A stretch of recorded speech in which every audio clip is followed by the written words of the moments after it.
The views expressed on the Badge to the Bone podcast, while often accurate and sometimes even funny, are not intended to represent the official positions of any law enforcement, public safety agency, or their employees.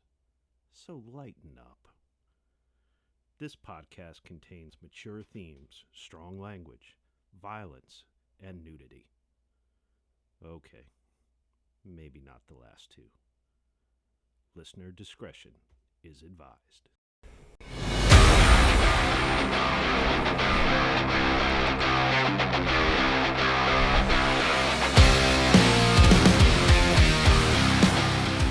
Welcome to Badge to the Bone podcast. I'm Denny. I'm Al. And we are ready to kick off yet another episode. We are back. As always, we have a lot to talk about, so let's go ahead and jump right on in.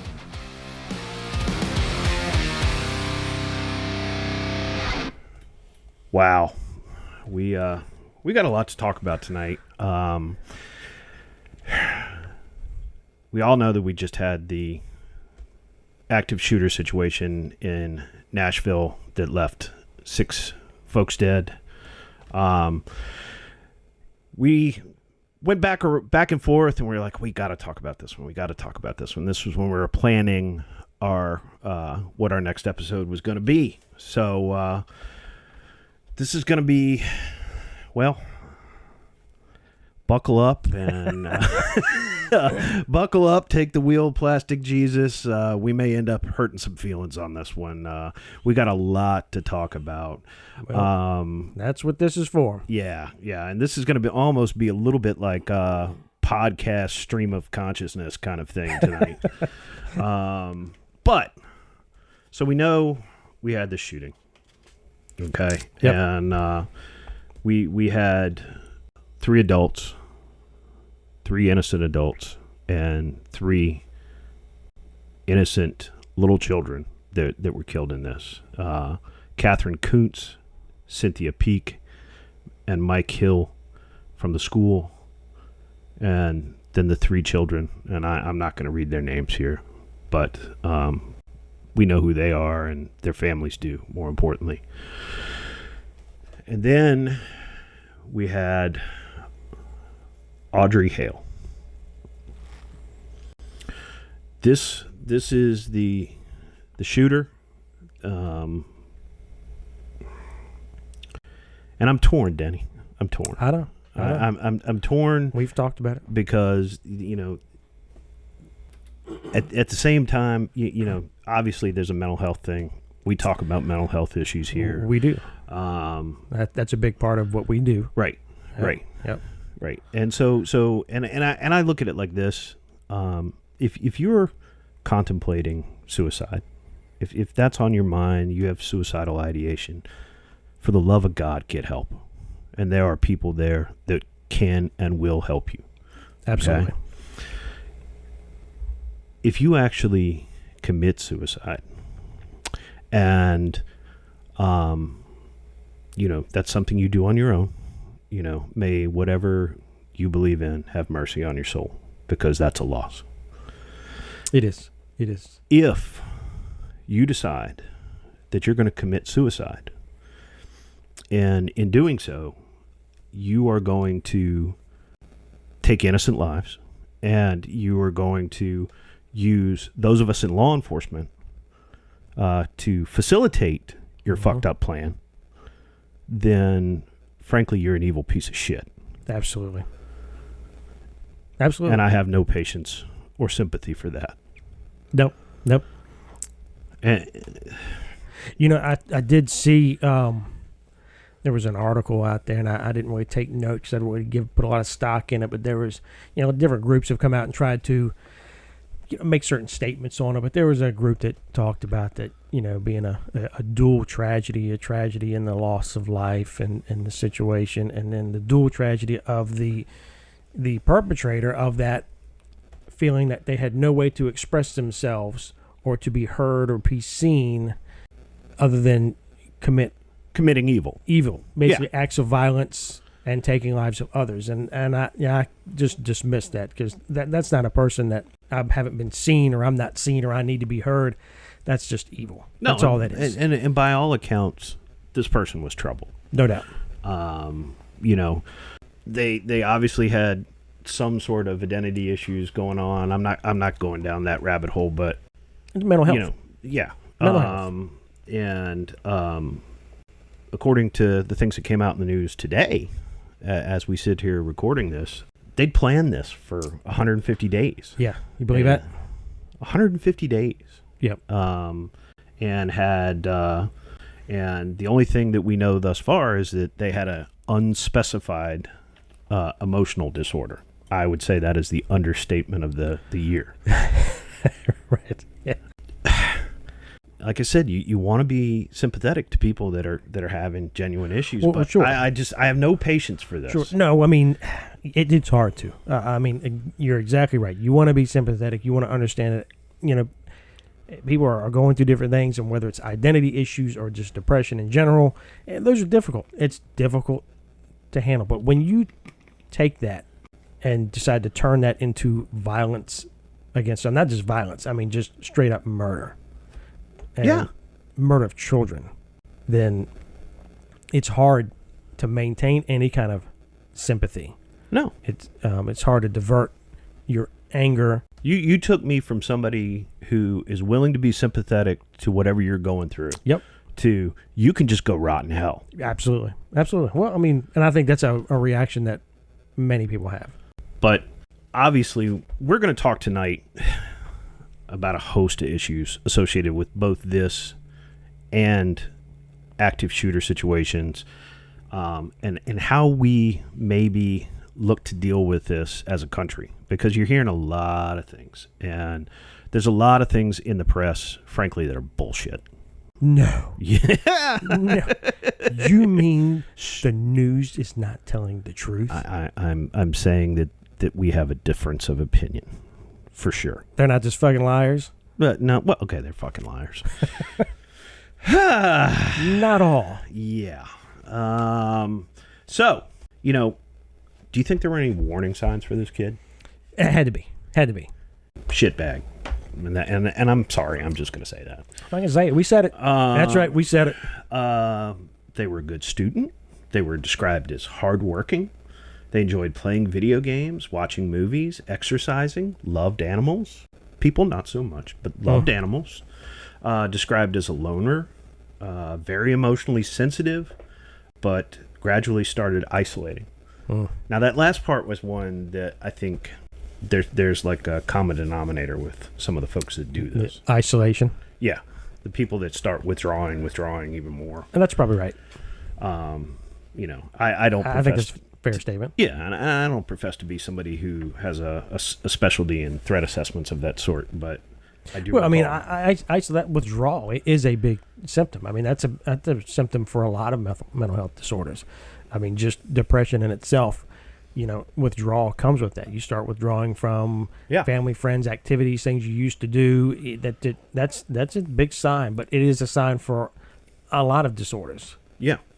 And apparently, like, one thing I read, like, they'd have these emotional breakdowns, was constantly eating lunch in, like, a storage room, just see, that's really strange behavior. And that's really odd, and that's things that I think should start triggering what's going on. But are you talking about somebody who's, like, really, like, emotionally, you know, all to pieces, or somebody who's, you know, going to go out and again shoot people in the face, and there's a big chasm in between?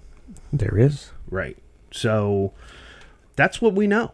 And now how this went down, we got to speak to that. Okay. Yep. So I believe it was 12 minutes between the time that they shot up the front doors. Yep. Right. Yeah, that's how she gained access. And the call she got access. Yep. Call came out. Yep. To the time that the shooter's pronouns reverted to were. 12 minutes. 12 minutes. 12 minutes. 12 minutes from call goes out. Yep. Shooter's dead. Okay. Yeah.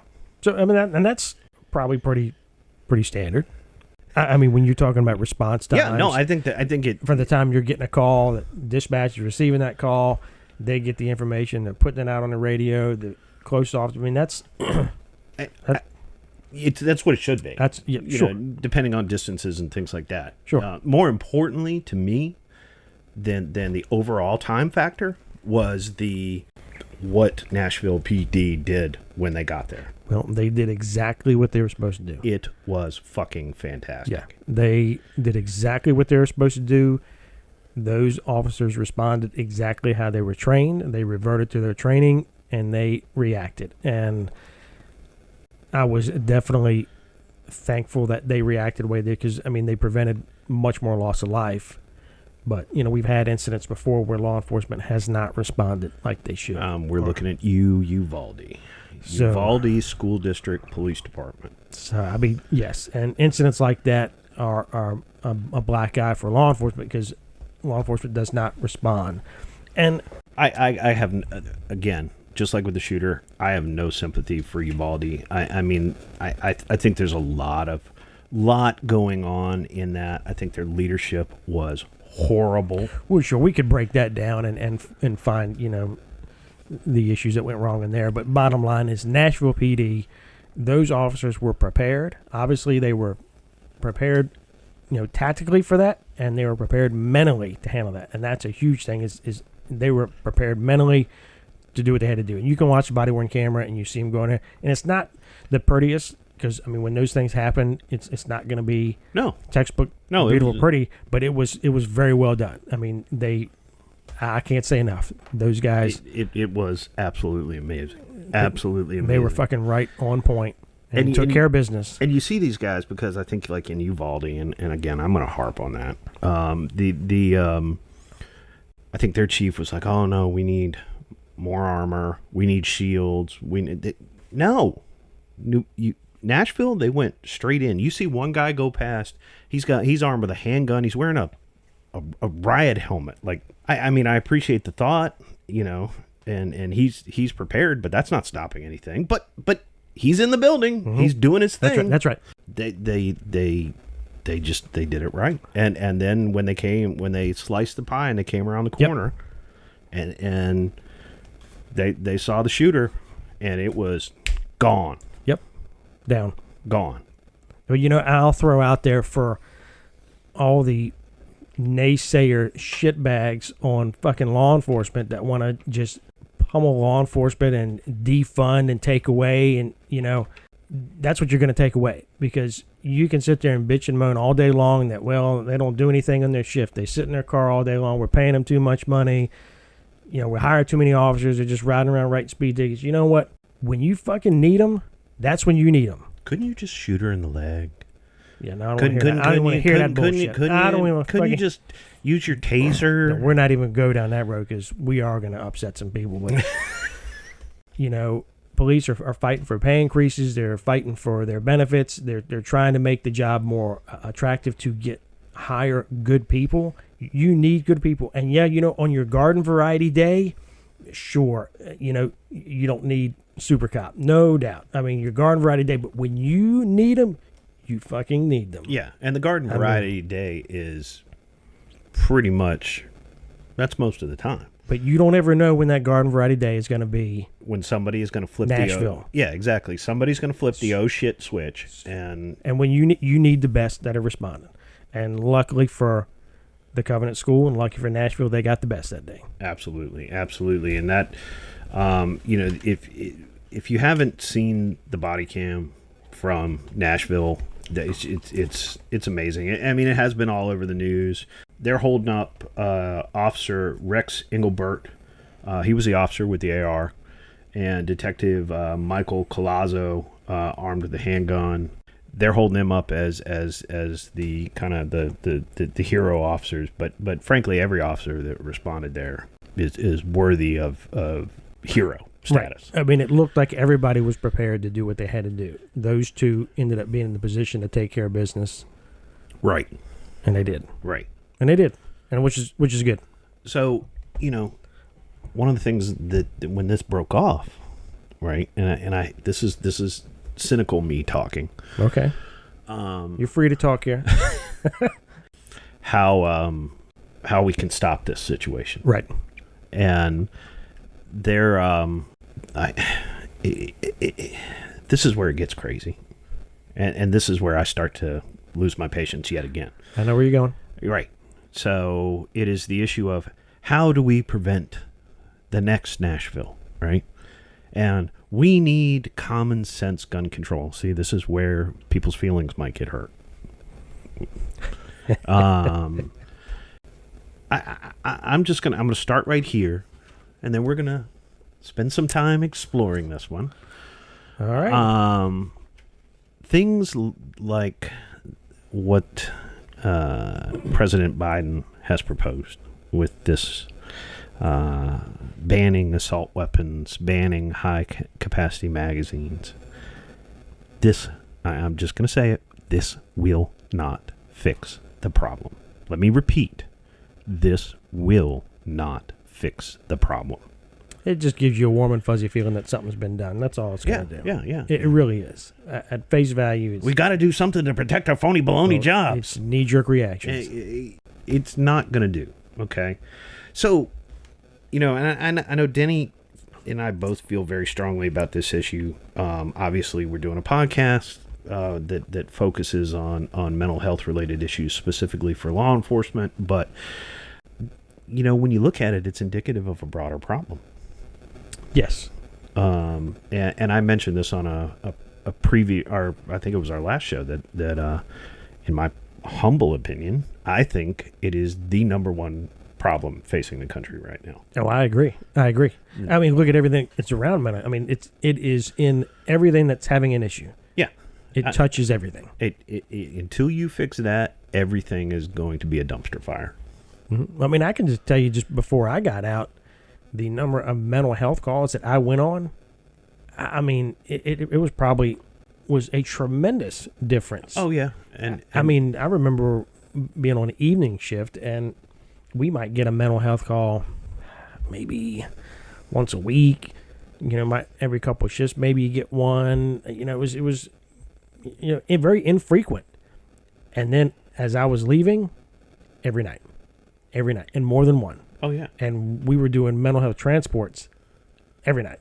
Oh, yeah. You go, well, we were talking. I mean, I had to hire officers overtime to help with the number of transports. And we were talking before we went on the air that, we have a level 1 trauma center in our town that has a large psychiatric facility attached to it that takes what in our state we call ECOs, emergency custody orders. If you've been deemed through a mental health related reason that you are going to be a danger to yourself or others, right? And you pull in there any given day, and it looks like a Costco parking lot on a Saturday. It's just police cars, right? From 6 or 8 different jurisdictions. Mm-hmm. Yep. It's nonstop. So something's going on. Some switch got hit along the way. Well, certainly. I mean, like I said, I could see it from my perspective. In 20 years, going from that being a very infrequent call for service, something very I could go a couple months and not even go to a mental health call, just depending on where they fell, and then it goes to every night. So that's a huge difference, and that is being felt all over. I mean, everybody in law enforcement that I talked to has had the same experience. Yeah, that has become a huge increase in their call volume and the resources that they have to use. It's just been extremely taxing. Right, and our state requires that a law enforcement officer stay with them for the entire process. Yes, and that could be... So you talk about draining the street. I mean, the street's already been drained. Yeah, and it could be the whole shift into the next shift. Yeah, it's bad. So yeah, I'm a bit of a stats nerd. I love stats. So in preparing for this, I started pulling up stats. All right, go ahead, nerd. All right, I'm going to nerd out here a second. So Kaiser Family Foundation did a survey for 2022, and 90% of respondents believe that the U.S. has a mental health crisis. So overwhelmingly, the general population feels something is really, really wrong. So it's not just us. No, we're not crazy. sort of. Well, 1 in 5 adults, so 20%, rate their own mental health as fair or poor. 65% of respondents believe that it is absolutely a crisis for children and teenagers. And that tends to be the teenagers and the young 20-somethings are where we're getting our active shooters from. According to CDC, suicide rates are at a 40-year high. And it is now the second leading cause of death for people between the ages of 10 and 14 and 25 and 34. Wow, between 10 and 14. Right. And that is a total age-adjusted increase of 35% between the years 2000 and 2020. This is data, folks. And there's more than one data source that's saying this. We are a total mess. Oh, yeah.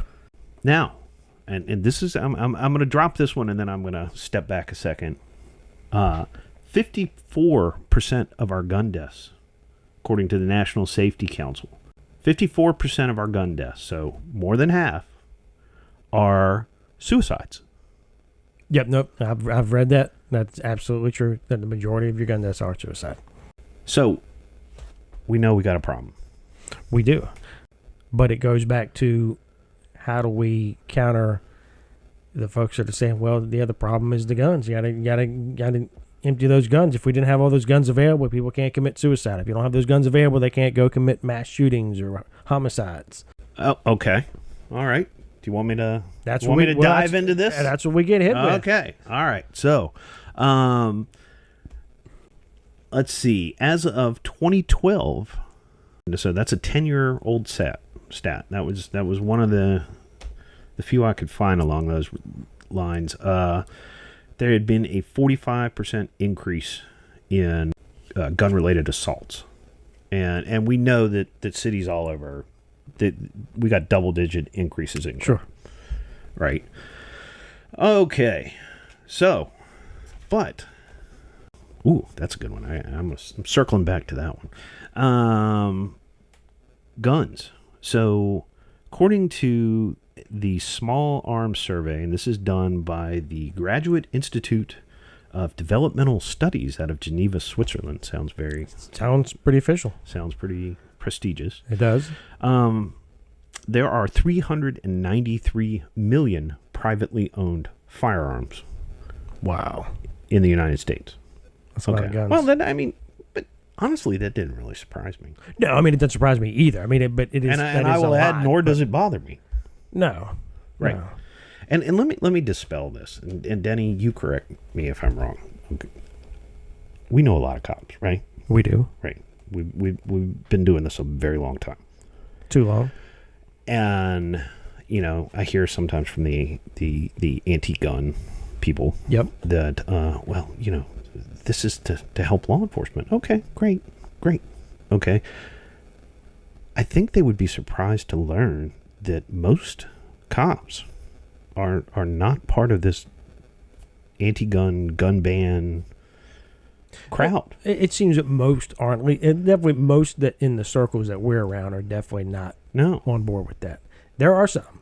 And there are some police leaders out there that are. Well, there are police leaders that will say anything. I mean, they're a lot of them are dancing monkeys. Well, that's whatever the tune is. That's a whole other episode. That's not this episode. Stay on track. That's a different episode. Stop. Coming up. That was my inner Nick coming out. But I don't think most of our colleagues, feel that this is something that is going to work. All right. So if there are that many guns, that means obviously we have a lot of gun owners. Well, just so you know, there's 320 million people in the United States. So there's more guns than people. Okay. I mean, that almost says to me, though, that a large portion of your population feels that they need a firearm. Well, and that's funny that you mention that, because 40% of the population, according to Pew, has a firearm. That's ironic, isn't it? Pew. It is. Has a... That stinks. That was a dad joke.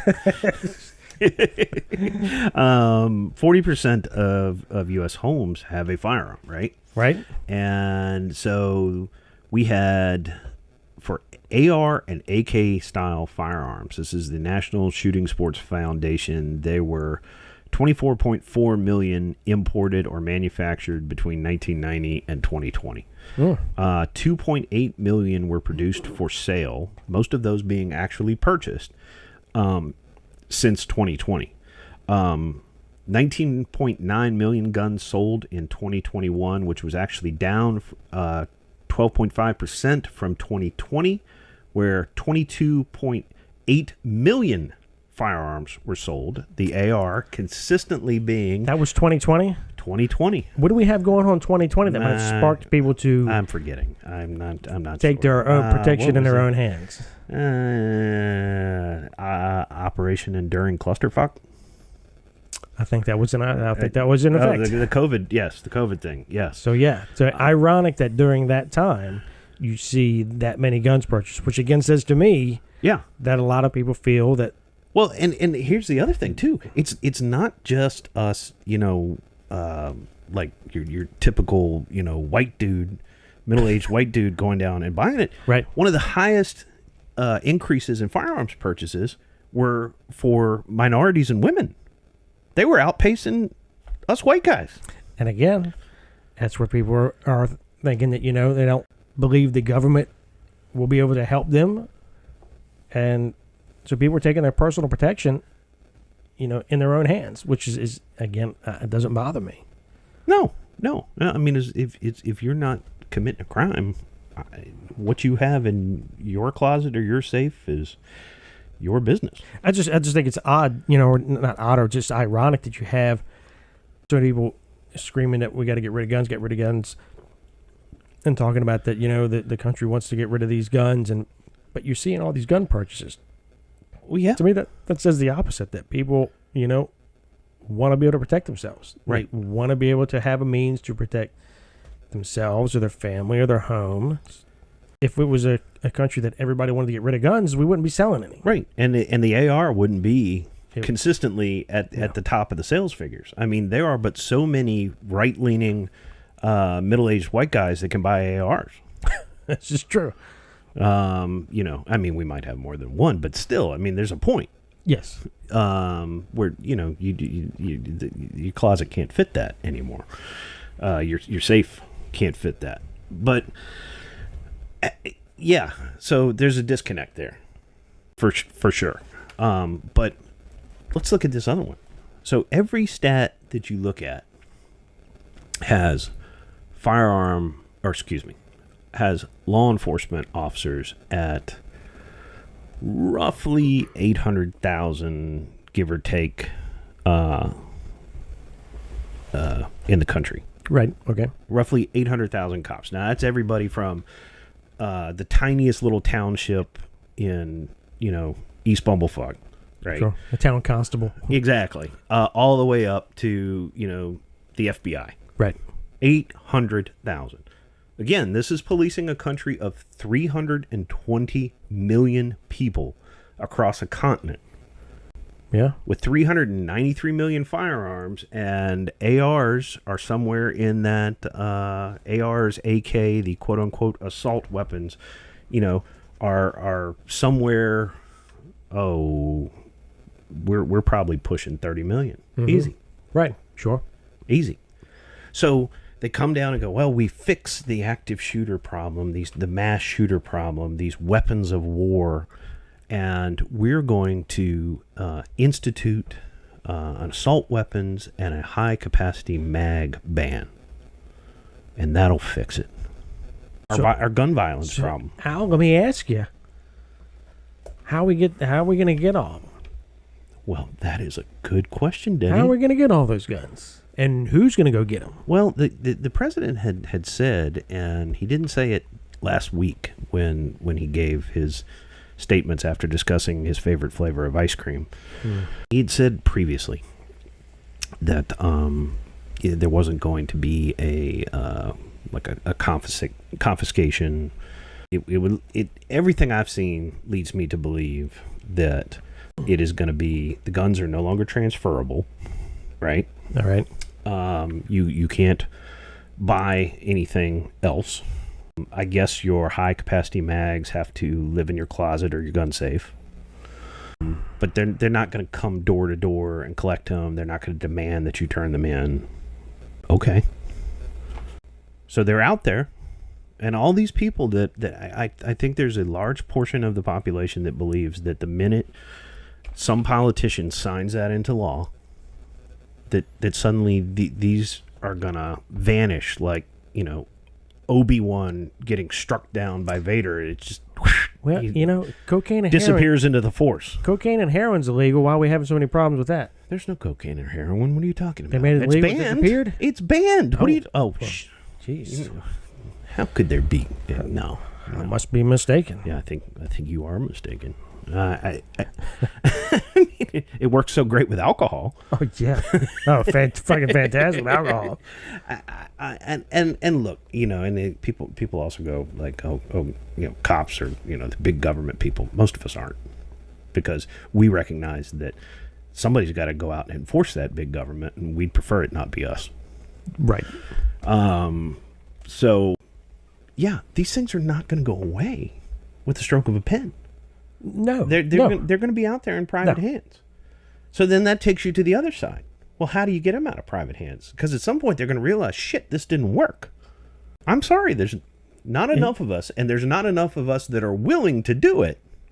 Well, I mean, you already have a whole bunch of already said that you have plenty of law enforcement agencies have said, we're not going to go confiscate these things. And of course, they don't want a bloodbath on their hands. No, and I don't think but just on principle. Well, sure. No. And we can barely manage the actual crime, like the day-to-day. Right, and then you want to go and start crime. trying to seize weapons. Where the fuck are we going to put them? Yeah, all 800,000 of us. Are we going to get police dump trucks? And we're going to get put a red and blue light on a fucking dump truck and go right around and load that thing up with them? Holy shit. But when I talk to people, right, that think this is, like, the assault weapons ban, it's a great idea. The high cap mag ban, it's a great idea. And I'm like, how do you account for the fact that these things are still in private hands? And if you're not content to have them in private hands after that, go, they're not transferable. Okay, really? There's all kinds of things. Cocaine is not transferable, yet it is transferred every day. No. So how do if that doesn't work, then how do you counter it? Are you sending cops door to door? And when I pose this question to people that feel really, really strongly about this issue. Well, I don't think people think it through. They don't think to the next step. They think it sounds great. We're going to ban these guns. We're going to make them all legal. We're going to outlaw them. There's going to be bans on assault weapons, or however you're going to define assault weapon. Right. High capacity magazines, and they're all legal, and nobody can have them. Didn't you know an assault weapon is a weapon of war? Oh God! Here we go. That AR bullet explodes in you, just unlike a regular bullet. This is where I said we were going to hurt some feelings. Bullets are designed to be lethal. Yeah, that's what the design is for. It's not. They're not designed to make you leave you feeling good about yourself. Yeah, they're not going to fly through the air and give you a kiss. No. It's designed to be lethal. That's what they're there for. If you wouldn't hunt with them if they weren't lethal. But the thing is, when I pose this question, right? I got you. I never get an answer. Well, that's because nobody has the answer for that next step. Okay, we're going to ban them. They're all going to be illegal. How do we get them? What do we do with them? Yeah, but nobody gives the answer. It's like it's magic. It's magic. They're just magic. Magically, fucking David Copperfield them, and they're going to be gone. Yeah. We're going to clone Doug Henning and send him around with a magic hat and a rabbit, and he's going to collect all the ARs around the country. How? But that's the thing that it just leaves me dumbfounded every time I have this conversation with somebody. Well, it's unfortunately the focusing on taking guns is that easy, quick answer. We got to get rid of the guns. And we as Americans love easy and quick. Well, we do. And that's that quick. And we got to get rid of the guns. Get rid of the guns, and we don't have the problem anymore. Well, it doesn't really solve the problem. The problem is much larger than firearms. Oh, yeah. Yeah. I mean, and then I think you pulled up another one of these handy-dandy statistics.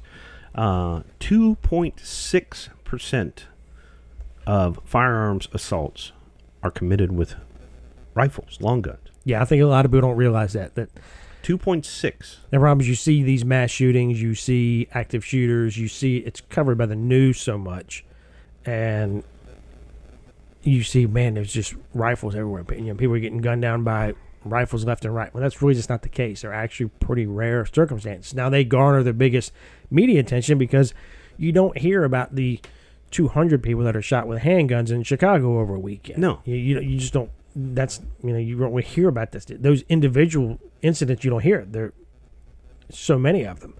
But it's, the active shooter things garner that nationwide constant media attention. So it really almost looks like there's just an exorbitant amount of rifle assaults, and that's just not the case. Well, see, just not. You touched on something with your last statement. This is going to come. I hate when I do that. This is going to. I told everybody out there that this is going to be a little bit stream of consciousness tonight. We got a lot of things on our mind, but you said all that media attention. Yes, sir. So I got a theory. All right, Al's got a theory. We're going to put that on a T-shirt. Yeah. I got a theory. I got a theory. Yeah. We're going to put that on our next shirt. I got a theory. By the way, we do have shirts on the website. Yes. We've actually had some people order them. We did. Yes. And it wasn't my mom. Is your mom that good about shopping online? No. Okay. So the media attention, right?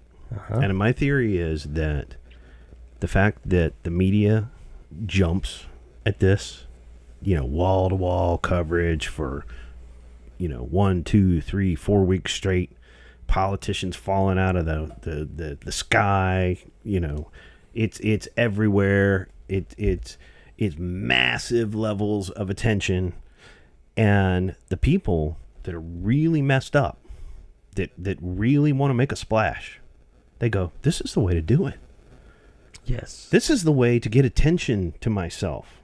And in their impaired brains, this is how they're going about it. Oh, yeah. Well, it's that, I'm going to get my 30 seconds of fame. Right. Well, and I will tell you, going back to my only criticism out in Nashville, I didn't have any issue with the body-worn camera being released, but I did not like the video released of the suspect in the school walking to the. I just did, and the only reason I didn't, and it's their decision to release that, and I understand reasons why behind it. But what I don't like is I still feel you're giving that fucking shitbag their 30 seconds of fame by having them showing that video of them walking around the school with that fucking rifle. So I hadn't thought about that, but I don't like it. That's a good point. I'm not even sure we should say the shooters' names. No, I mean, I just... and there's a bunch of journalists that would lose their shit over that. We did... That was a trend for a little bit. Where we're not going to give your picture. We're not going to put your name up there. You know what? You're going to be on the ash heap of history. And period. Unfortunately, that doesn't hold because people they want to know. People want to know who this person is. What led to people want to be able to rationalize and wrap their head, which you're going to be able to wrap your head around so much. No, the average person that is reasonably mentally healthy cannot wrap their brain around. But that's the idea behind it. Is you want to be able to make some sort of sense. So you want to find out who is this person? What did they look like? What led to this? What happened? What's their background?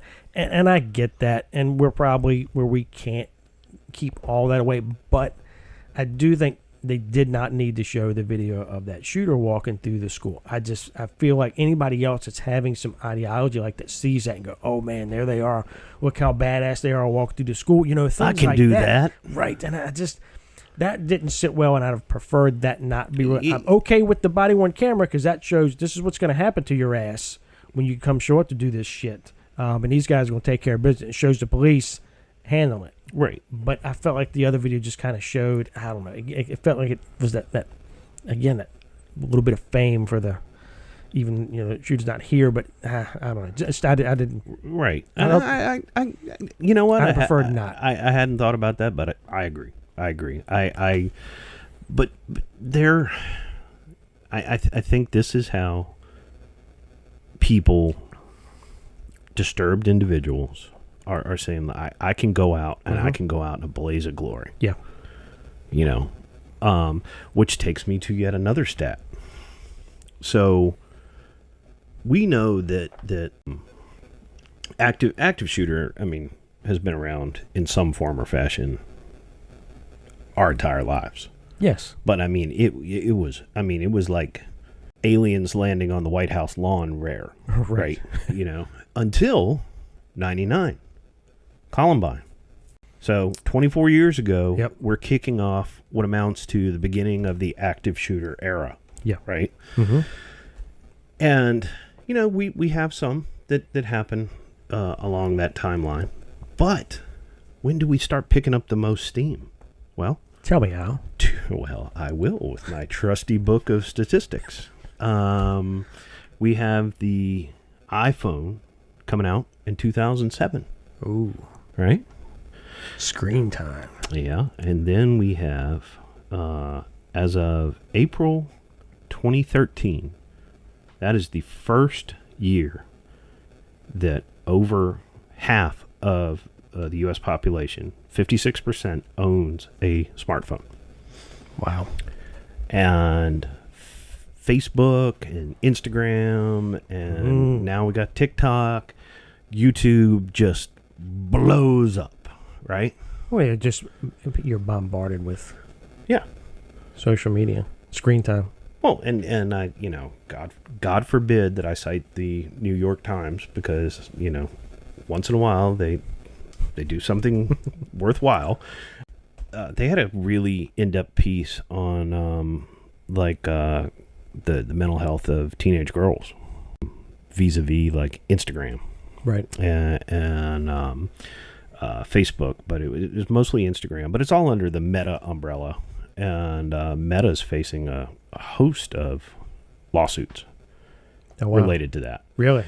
Saying that their algorithm is designed to keep teens, particularly teen girls, online as much as possible, and that it's doing damage to their mental health. And how we advertise ourselves. Yeah. You think about that. Growing up, you didn't have Facebook to show the pictures of what you just got today or what you're doing today or where you're going for everybody to see. That has just... Oh, look at Becky. Becky's living her best life. Becky's life's a dumpster fire. Right. She's just putting these great pictures on Facebook.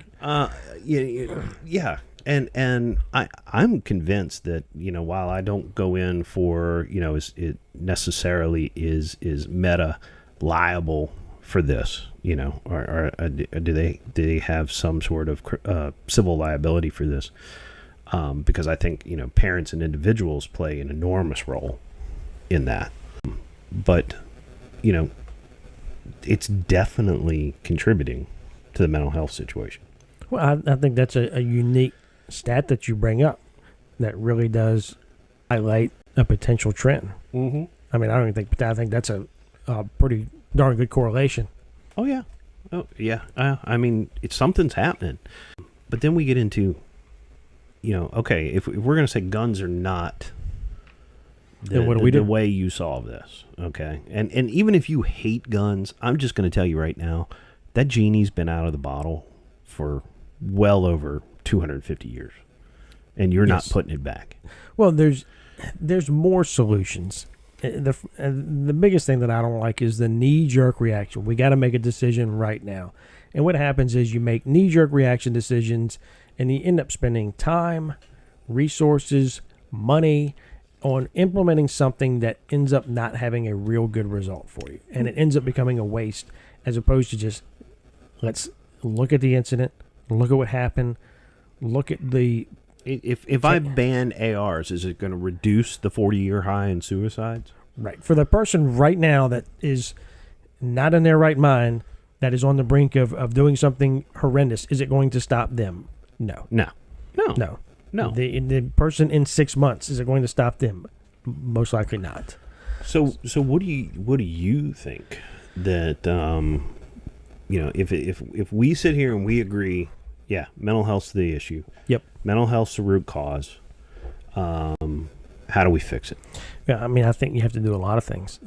First being, we need to really dive in and look into mental health. I mean, spend the money, spend the resources. There is obviously something going on with mental health in this country and probably globally. I mean, but... And you know what? I'm okay as a taxpayer with my taxpayer money being spent on that. Right. Well, I mean, it is coming into the forefront now, it seems like. There's a lot more focus on it, but it's still not nearly enough. Well, you look at, the pandemic messed up all kinds of stuff, right? And we're seeing the damage, the actual psychological damage that kids went through, either being out of school or having to do remote school. Yep. And then I look at localities like our state capital down the road where they're like, oh, we're going to do online school. Right. I'm sorry, but there's a lot of these kids that are living in households that, don't have a laptop. The school system is so fucked up, they probably not going to provide one. And who's monitoring them? It's utterly unworkable. It's not. And so now, do feasible. we have another generation that we have damaged as a result? Yeah. Oh, yeah. No doubt. Because I look at, like my kids and, we thankfully, and the school system thankfully had the resources to pull that off and us to come out on the other side of that. Okay. But, there's a lot of places that didn't. Yes. And so I'm saying we probably took a can of gasoline and dumped it on the existing fire. Well, definitely mental health needs to be a focus point of not just this tragedy, but future tragedies, but what's going on right now in the country. That mental health needs to be a focus. But aside that, there are still some kind of intermediary things that can be done that I think should be explored. I mean, and it goes back to, and we'll get on. I'll save this for my back pocket. Before I get to that, things like hardening the school, hardening up that target. If we're gonna focus on protecting schools first, and I'm not talking about that you got to give all the teachers guns and stuff like that. And believe it or not, I actually don't support that. Well, the problem with that is because a lot of teachers, all the teachers I know, they don't want to do that. Well, they don't, and you have to. That has to be something that you are mentally prepared to do, that you want to do, and that you're trained to do. I mean, police officers carry firearms, and I have to qualify. I have to go through a lot of training. But you understand that when you become a police officer, yes, you're going to carry a firearm. When you become a fifth grade teacher, correct. That's not usually part of the job description. I'm with you 100% on that. I think we definitely shouldn't be forcing that on.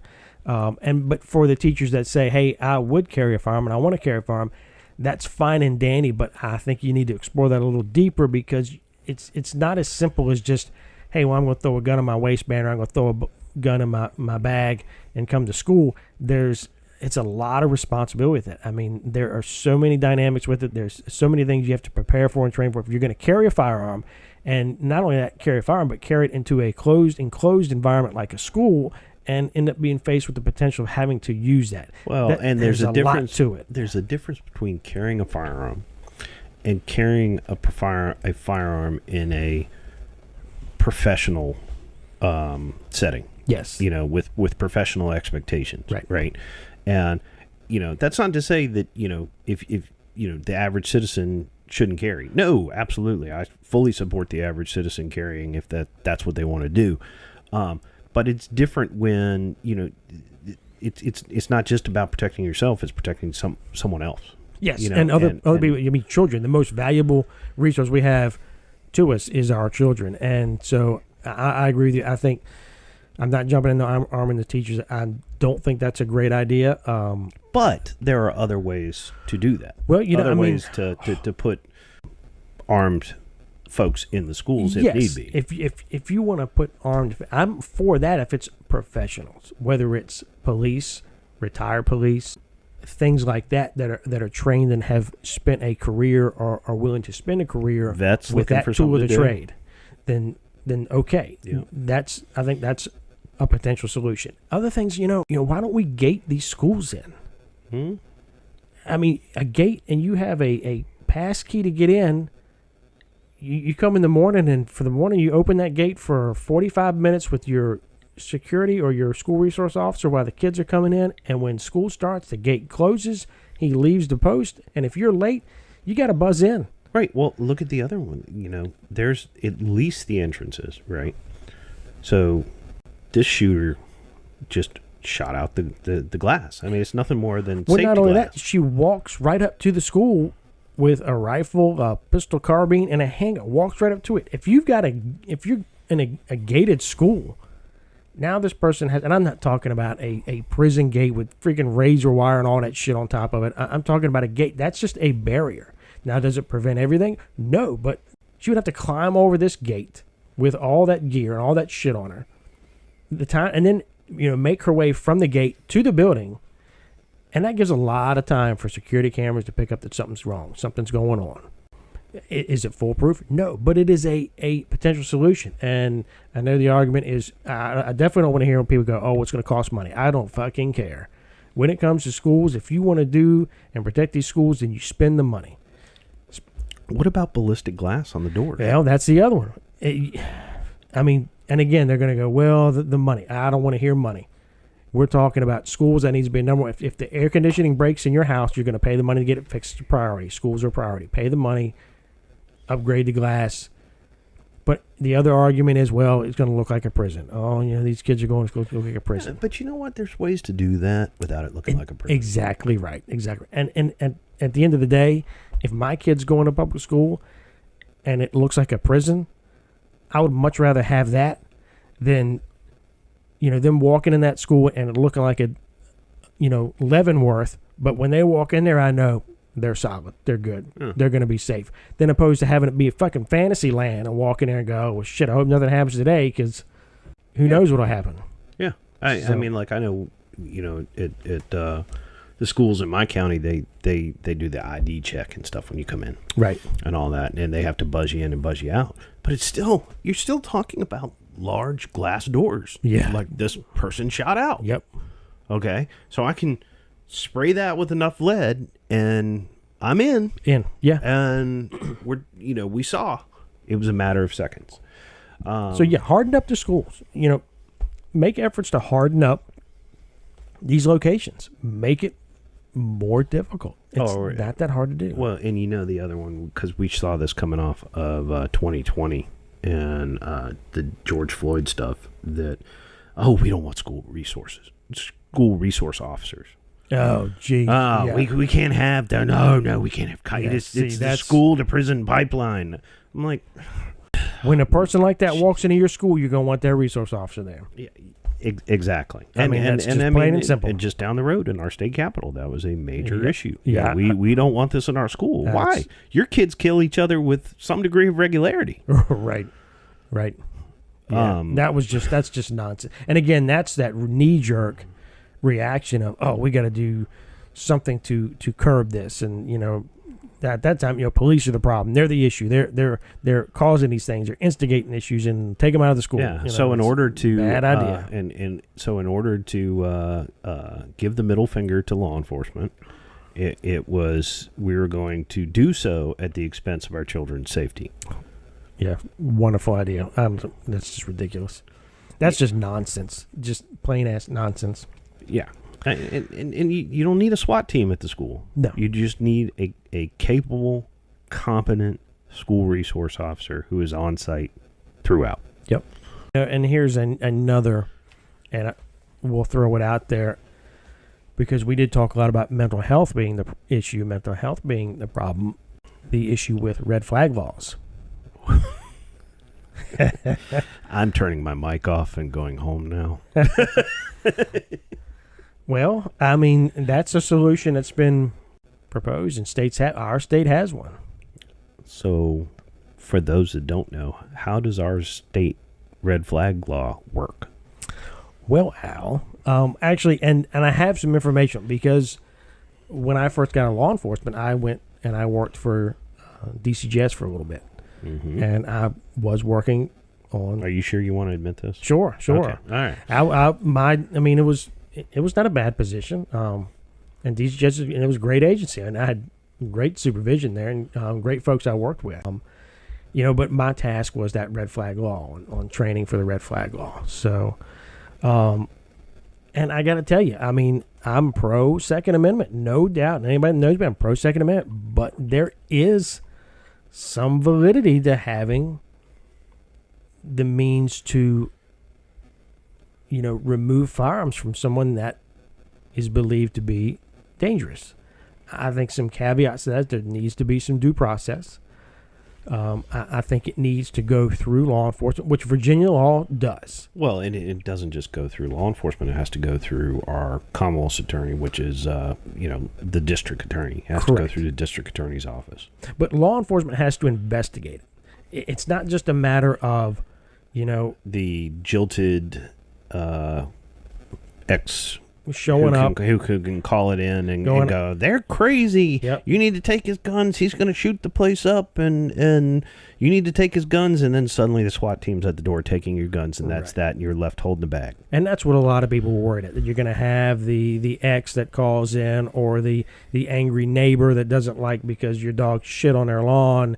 And now they're going to call and talk about, and say they're crazy. They're going to go down to see a magistrate and whatnot and say all this shit. But now, in the defense of people that go, yeah, that's what'll happen. We as cops, we see that happen. That happens with all kinds of things. It does. But I think I do think Virginia did a pretty decent job with that. On that, it has to be reported to law enforcement, and law enforcement has to investigate it.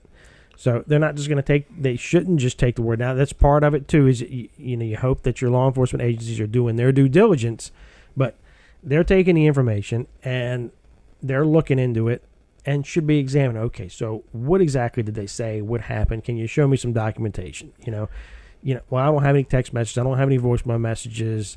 I don't remember when they said this. There were no witnesses to what this person said other than me, the complainant. You have to be able to substantiate it. So I think that helps. And then, if they end up seizing your firearms, you do get a hearing in court where, again, and the standard is even a little bit higher when you come to court to show why they need to remain in the custody of law enforcement. So just for the sake of argument, and so the listeners understand, if I'm completely innocent, I'm minding my own business, but I happen to own a bunch of guns. Right. And I just happened to get romantically involved with a crazy person that decided they had an axe to grind, and they put me through this.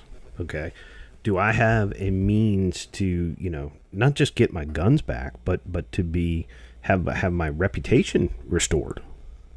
Well, I mean, as far as your reputation, I think that, or at least to be legally whole. Well, for legally whole would be you would show up to the hearing and you would present. This is why I should not have anything taken from me. This is why this person everything they're saying is false, incorrect, and be able to present why you're not, and in Virginia it's called a substantial risk order, why you're not a substantial risk. Right. And the burden's on the Commonwealth to basically say why you are. And if they don't have anything to support it, then... Right.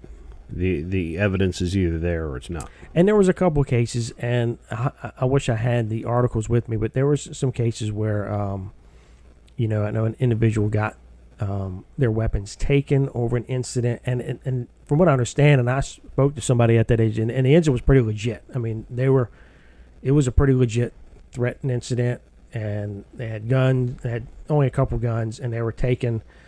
But when it came to court, when it came to the hearing, the other party decided they didn't want to come to court, didn't want to have anything to do with it anymore. So everything got returned.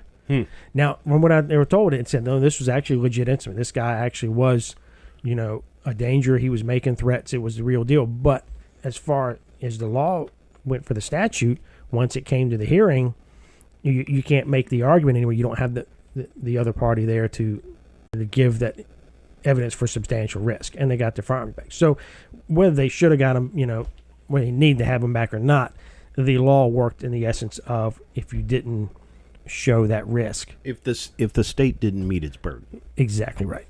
Okay. So, but are there other states that do it differently? Well, there are. I mean, there's states that have much more liberal red flag law, and some of them, a doctor can go and basically sign the order saying that your firearms need to be removed. And then there's others where a person can go, like in Virginia, you can go before the magistrate and swear out a warrant. You could go to the magistrate and say, Jimmy came over to the house and punched me in the mouth and I want to get an assault warrant. And you can get a warrant. States with that red flag law like that have that where they can do that. They can go down and basically swear out that, hey, Jimmy was angry. He pointed his pistol at me. He said he's got a bunch of guns. He's going to shoot me and kill everybody else around me. And you probably need to go take his guns. And then, boom. Order signed, and he goes gets his gun. Completely false. Right. Completely false. Nobody has to.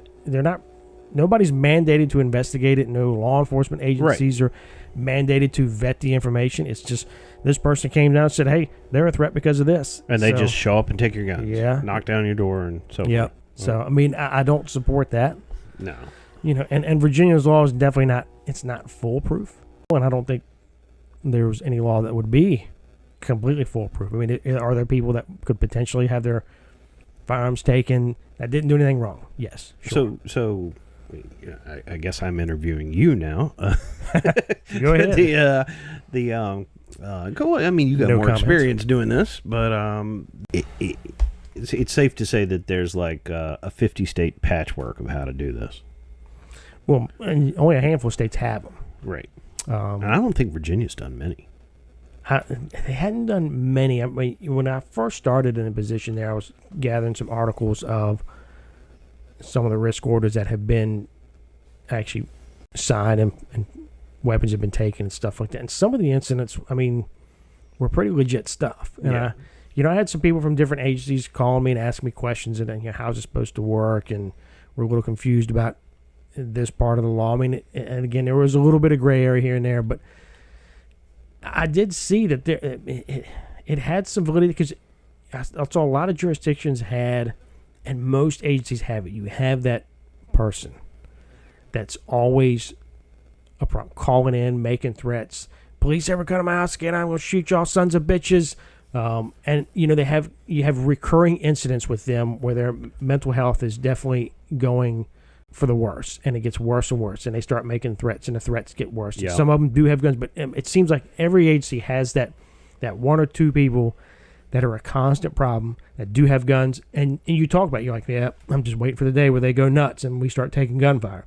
So when you have those things, now it's actually a direct threat to the law enforcement. The law enforcement can now, well, of course, they have direct knowledge of it. It's a threat against them. They can go and look to get a risk order and take those weapons. But I remember we had several incidents with folks that made threats, and we're like, man, it's just a matter of time before we show up here and he's going to cap off a couple rounds at us, or we're going to take gunfire. It's, he's getting worse and worse, and we had no recourse, no means to actually remove firearms.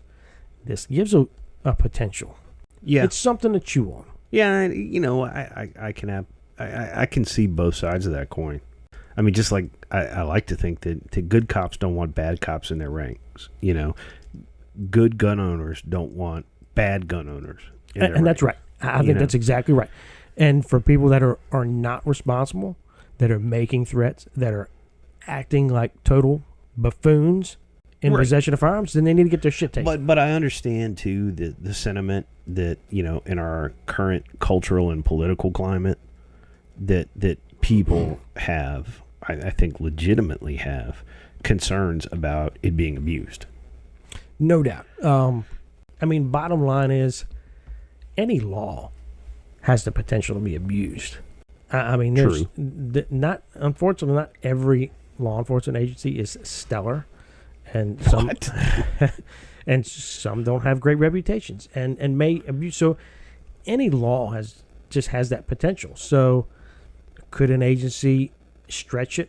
Sure. I like to think that the majority of applications will be legitimate and will be in good faith. Oh, I guess pre-1980, right?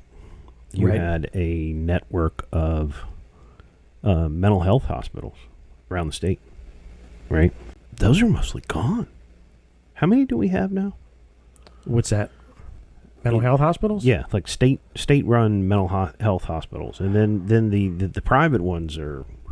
I mean, you have like rehab centers and things like that. But Yeah, man. I don't. private. I mean, it is a fraction Yeah, I mean, it's not many. There's not much. of what it was, because we had this whole thing, and like I think it was starting in the 70s about, well, we don't want to stigmatize mental health. So, what happened was we just let people having legitimate mental health issues and in crisis just wander about. Well, in not stigmatizing it, we ended up turning a blind eye, it seems like. Yeah. We just kind of looked away. If we look away, it's not happening. So now we have a major issue right now of if somebody needs more treatment than they're going to get going to our local quasi-public facility here and getting looked at for 72 hours, then what?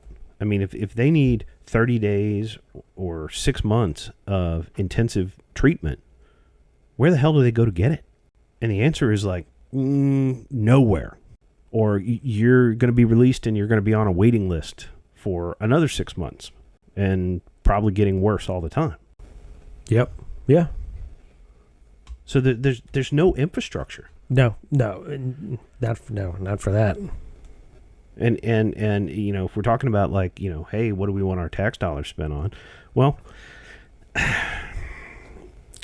again, I'm not a big government guy, I believe in being fiscally responsible, but some sort of public money dedicated to bolstering that infrastructure, that might be a big step to avoiding the next one of these.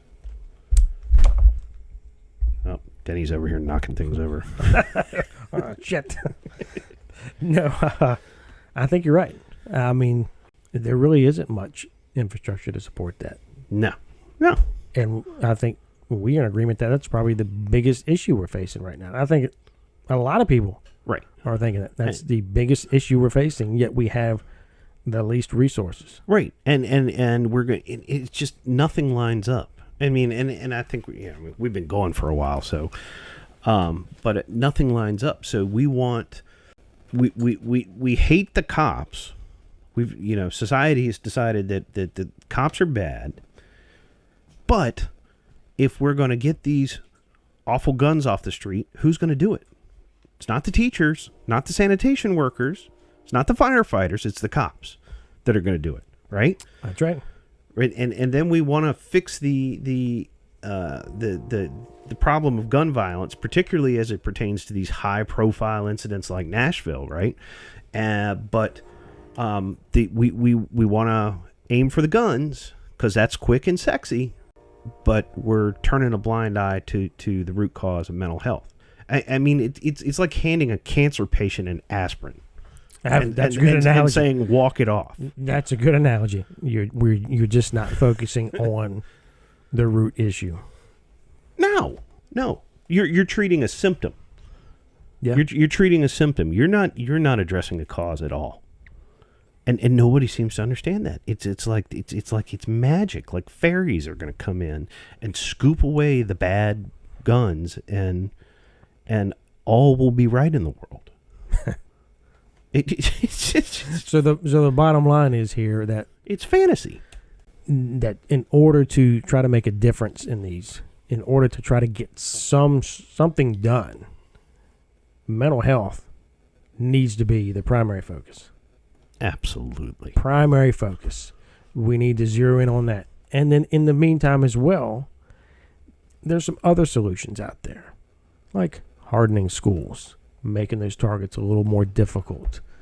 And I'll throw out the red flag, and that's a touchy subject, I know, but I do think it's something to be looked at as an option if they're done the right way. Yeah. But Yeah. I mean, the whole point is that there's other things to be looked at than just the knee-jerk. We're going to make the guns illegal. Make the guns illegal. I mean, you can sign that law tomorrow. Yeah, but it's not going to stop the next one. Short of the fairies coming in and magically taking the guns away to Never Never Land, it's not going to stop. You're right. It's not going to work. So, well, I appreciate everybody's patience tonight. We felt like we needed to talk about this, and like I said, it was stream of consciousness. I think that's probably where we're at. Would you agree? I think so. Yeah, I think so. Yeah. I think we had a good topic. Yeah, good discussion. But I think that is going to do it for us tonight. Yes, sir. I mean, again, that's a touchy subject. Yeah. A lot with it. A lot of dynamics to it. But you know what? Our listeners now have a way of letting us know what they think besides just the Gmail, which is wearebadgetothebone@gmail.com. wearebadgetothebone@gmail.com. They also now have our... Wait for it. Facebook page. Facebook. We're on the old book face. Yes, we are on the Facey Space. Awesome. Yes, you can find us on Facebook at Badge to the Bone. Facebook. Just search Badge to the Bone. All right, well, we appreciate it. Also, don't forget we got the website at badgetothebone.com, and there is still swag available. So be safe and be well. We are out.